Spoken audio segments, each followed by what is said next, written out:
Since Texas now has 38 seats in the House, the state legislature will have to devise a plan to redistrict, a process that some say isn't always fair. Last time, like you said, we had to go to the Supreme Court for redrawing lines real tight to try to get away with gerrymandering as much as they could.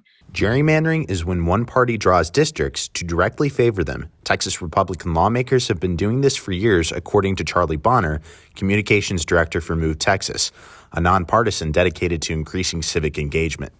And so we start to have a system where voters aren't getting to choose their elected officials get to choose their voters. For example, the area around UT campus is actually 4 different districts. I'm on 7th Street, standing east of I-35 in the 25th district. If I cross the street, I'm now in the 35th district, and behind me on the other side of the interstate is the 21st district. So there isn't a single representative voicing the concerns of younger voters. Redistricting plans to keep it this way. In fact, out of the 36 districts that will be redrawn, people who live in cities like Austin and Dallas are more likely to be impacted. Lawmakers could put these voters into blocks among multiple districts that are also in rural areas, which have different interests. Can't be having districts stretching between 2 major cities. And I'm represented by the same person, LaGrange and Bastrop, and obviously, we might not share views. Texas doesn't have to prove ahead of time that the maps undermine voters of color since the Voting Rights Act was struck down by the Supreme Court.